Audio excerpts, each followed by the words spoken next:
Good afternoon, Dunkirk and Fredonia listeners, and welcome back to News at Noon. News at Noon is brought to you by Fredonia Radio Systems on WCVF 88.9 and WDVL 89.5. I'm News Director Lee Pye here today with Sara Lodespoto, Joshua Ribakove, as well as Kowalyk and future Sports Director Parker Gurnett. With this top of the hour update, we'll bring you the latest of SUNY Fredonia's campus news and events, sports, weather, and music, as well as national and international news. First up, let's go to the event bulletin for this week. De-Stress for Success is hosting a week-long event called the Stress-Free Zone.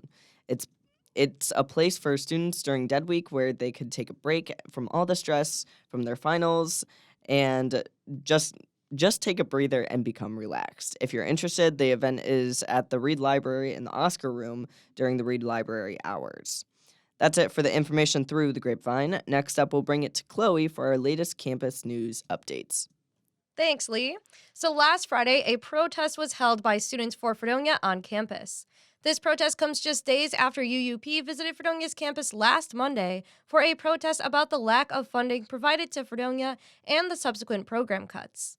The second protest was held because the SUNY Board and SUNY Chancellor John B. King unfairly distributed funding to the Big Four SUNY campuses rather than the 19 other financially distressed campuses. These Big Four campuses include Binghamton, Stony Brook, University at Buffalo, and Albany. The students met on campus and marched around carrying signs and chanted. One sign said, quote, "Chancellor King wants to silence us, but we are not invisible," end quote. Again, this protest was held on Friday, May 3rd, in Dodds Grove at noon. Following the protest, several students participated in a sit-in in the Williams Center to further demonstrate their opinions. This Wednesday, the Leader will be releasing one final issue of the semester. This issue will be a big one, with 64 pages filled with content including news, life and arts, sports, opinion, satire, photo galleries, and comics. This issue features extensive coverage about the budget and program cuts. To pick up a copy, be sure to stop by in any academic building on campus or read the digital PDF online at fredonialeader.org. This Friday, May 10th, there will be a celebration of achievement and inclusivity to honor the intercultural student leaders and those graduating seniors of African American, African, Caribbean, Hispanic, Latinx, Asian, Pacific Islander, and/or Native American descent, represented by the acronym ALANA, and self-identifying members of the LGBTQIA+ community known as Lavender. At the ceremony, people in these groups will receive graduate stoles and cords, as well as light refreshments. There will also be performances by Fredonia's African Drummer Ensemble, Blue Ice, and the Infusion Dance Troupe. Speakers include students Amanda Keppel and Tianis Catalan, with SUNY Fredonia alumnus Carl Lamb as the keynote speaker. That's it for campus news. Now let's send it back to Lee. Thanks, Chloe. Next up, we have local news. During the weekend, Fred Fest happened, where Fredonia students party on Canada Way Street for the entire weekend. The party tends to bring a lot of people in from outside SUNY Fredonia. Emergency crews responded to reports of a shooter and a gunshot victim on Water Street on Saturday night, as well as 2 stabbings on East Main Street early Sunday morning, and an incident involving pepper spray on Water Street. None of these victims or suspects have been identified yet, but most of the suspects are non-SUNY Fredonia students. FredFest is not associated with SUNY Fredonia anymore, considering the dangers that tend to come with the event.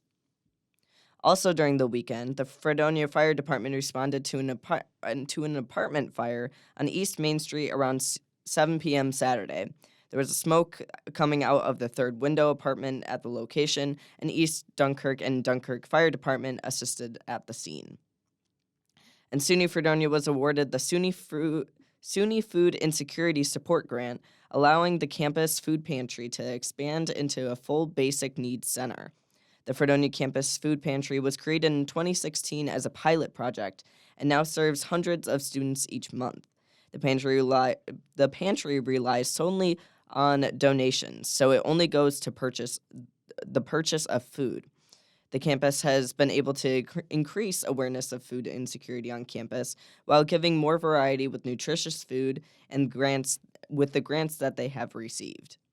That's it for your local news update. Now let's take it to the sportsman's Parker Gurnett.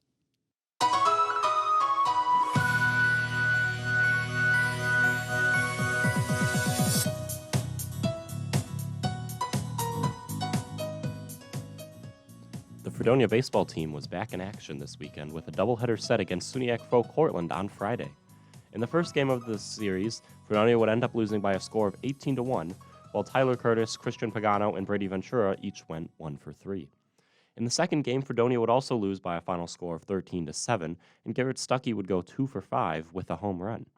And on Saturday, the team would finish their series against Cortland by losing the final game 18-2. Andrew Tucker went 2 for 3 in the game.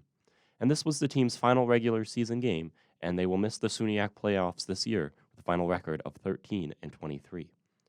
On Friday, the softball team was on the road for a battle by the lake against Buff State. In the first game, the team won by a score of 6-2, while Allie Wandell went 3 for 3 with 2 RBIs, and Madison Lowe went 3 for 4, and while Emily Chelius went 2 for 4, she also picked up the win on the mound. In the second game, Fredonia won by a score of 7-4, with Allie Wandell going 1 for 3 and picking up her 100th career hit. Vanessa Galbraith got on the win on the mound, and with the sweep on Friday, the team clinched 5th place in the SUNYAC playoffs, which will begin this Thursday. The team has one final series left in the regular season with a doubleheader set at Alfred University starting at 3 p.m. The Fredonia Athletic Department is hosting their annual Freddy's Athletic Awards ceremony tomorrow, Tuesday, May 7th at 7 p.m., with awards such as Male and Female Rookie of the Year, Male and Female Athlete of the Year, and the top 10 plays. In local news, the Buffalo Bandits defeated the Toronto Rock on Sunday with a come-from-behind 10-8 victory following a 6-goal surge led by Bandits forward Josh Byrne. The Bandits ended up winning the NLL semifinal playoffs by a score of 2-0, and the Bandits will make their 4th finals appearance in 4 years. And their finals matchup begins this next Friday, May 17th at 7 p.m. in Albany against the Albany Firewolves. That's it for your sports update. Now let's send it to Sara with the weather. Now here is your Northern Chautauqua weather update brought to you by Fredonia Radio Systems.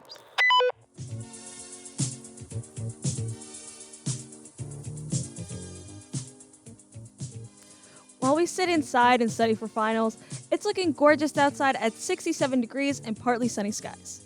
Honestly, it feels like a nice Monday to relax and vibe to some music. I know that might not be possible with all these deadlines coming up, but remember that mini breaks make productive people. So take some time and enjoy the waning crescent tonight as we lower to 43. Tomorrow is the perfect time to have a sing in the rain moment. Even though we get some rain here and there, the sun is shining and raising us to 74. Hey, rain and sun together, you know what that means. Go outside and see if you find a rainbow. I actually don't remember the last time I've seen a proper one out in the sky. Who knows? Maybe I'll catch one before the night thunderstorms come out, descending to the upper 50s. That's it for your 2-day weather. Keep listening. I'll be back with the rest of your 5-day forecast. For now, let's take it to Lee for a local music update.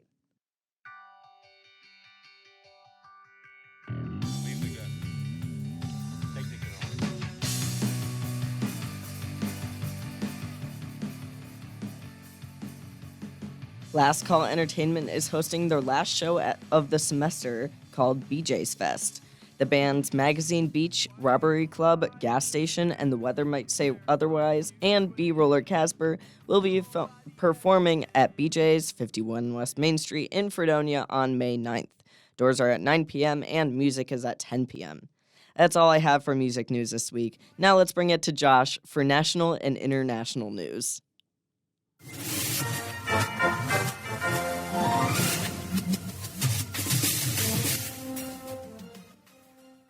This morning, Columbia University announced that they will be canceling their main commencement ceremony scheduled for next Wednesday. In a statement released this morning, Columbia U stated, quote, "Our deans and other colleagues who work directly with our students have been discussing plans with student leaders and, most importantly, listening. Based on their feedback, we have decided to make the centerpiece of our commencement activities our class days and school-level ceremonies, where students are honored individually alongside their peers, rather than the university-wide ceremony that is scheduled for May 15th. End quote.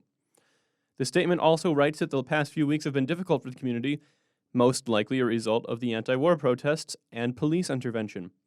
Most of Columbia's commencement ceremonies that were originally slated to be hosted on its Upper Manhattan campus have been relocated to the Baker Athletics Complex about 5 miles away. Drone warfare has been a notable development of these past few decades.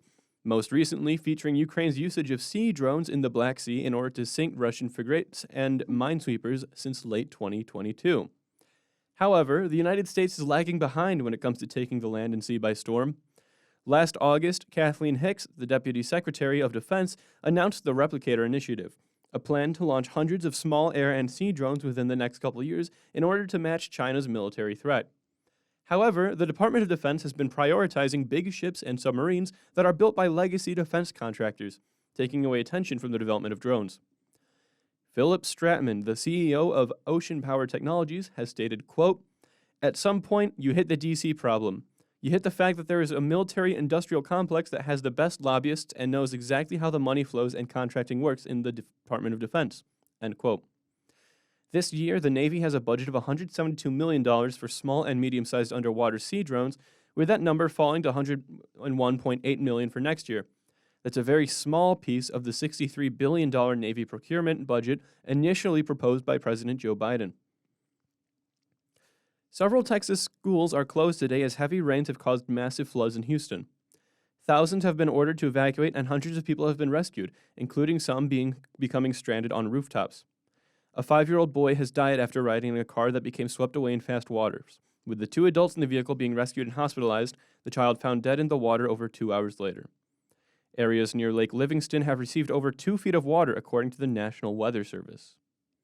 That does it for your national and international news. Now let's take it to Sara for your 5-day forecast. Wednesday opens up the cloudy skies for a bit to give some partial sun as we reach a windy 70. This day is special since it lands on National Maria Day.